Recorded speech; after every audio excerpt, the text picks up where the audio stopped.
you can join. So but here's going to be no, but that isn't going to be the tricky question, right?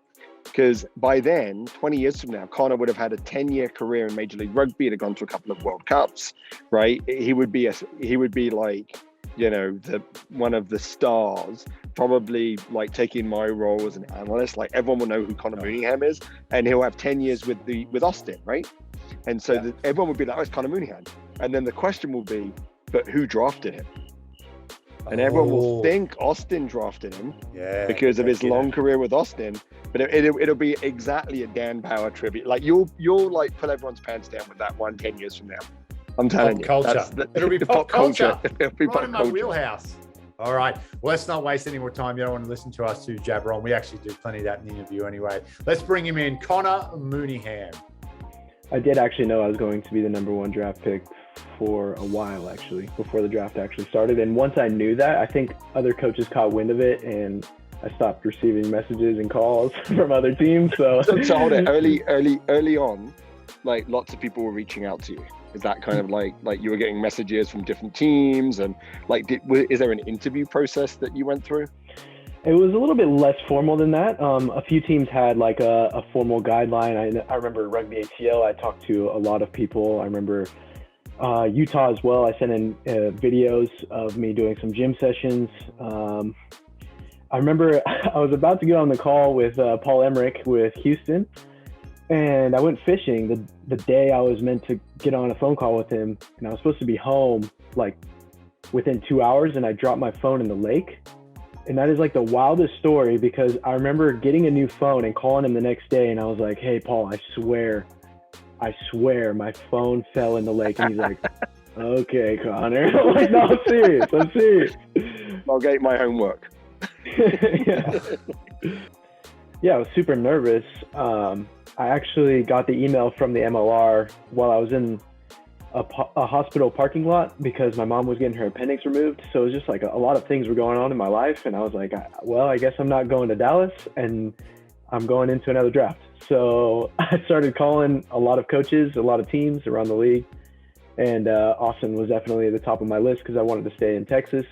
Loved the city of Austin. I loved the new coaches that were coming in and what they were doing with the program. So, I was pretty nervous, because, I was talking to my wife, and I was like, hey, we could go anywhere.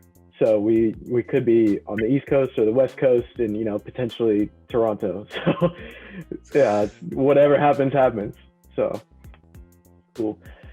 So my first game, I actually wasn't that nervous, which was kind of weird.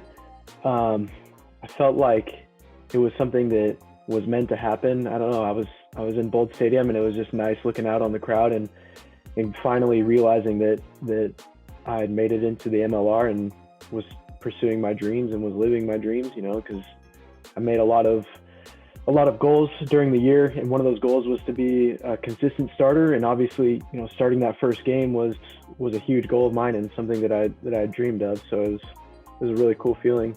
But this is the way Americans do it. It's a way of creating competitive balance, and there are a lot of good rugby players that are coming out of college, and I think last year's draft showed that. And I think that the draft, being the number one pick, we'll hear it from Connor, it's a big deal, right? And it's another asset that the league can own.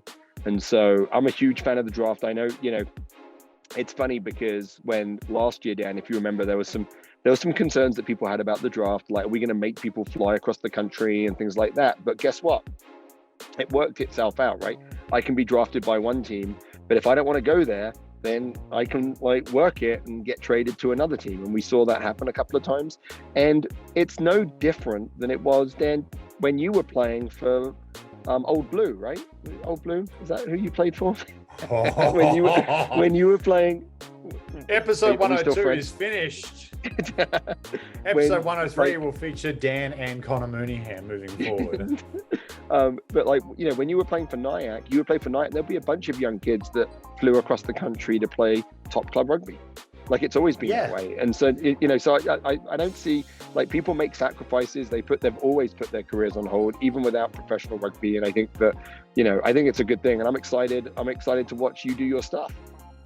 Yeah, and just to add on that, like a guy who would have been drafted if MLR existed, Lou Stanfield, who ended up playing in the MLR, was a perfect example. Guy grows up in Sacramento, goes to Cal down the road, and comes out to Nyack to play. Like Lou and I played together in 2009 for Nyack, and Andrew Lindsay, who people may not know as well, but another Cal guy. Another Cal guy. And it happened all the time. They would ping pong all over the country and go where they needed to go to play, and then you would just figure out the other stuff like life after you figured out your rugby. So, yeah, I'm excited to come back and do it again. It's going to be great. We've got Stacey Pates this year as well. She wasn't available with COVID last year, so I did it with the uber talented Danny Wexman, who will also be involved again this year. But it's going to be awesome to get back with Stacey. I hadn't seen her all year. Finally got to see her in LA. And it was like very emotional because I'm just like, oh my God, like you can attest this. We see them every weekend, but we don't see them every weekend. So it was kind of, it was weird. So it'd be good to catch up with Stacey and get down there to Texas with the big dog, the commish, George Killebrew, who'll be announcing a lot more players this time around. And it'll be a lot more complete than last year.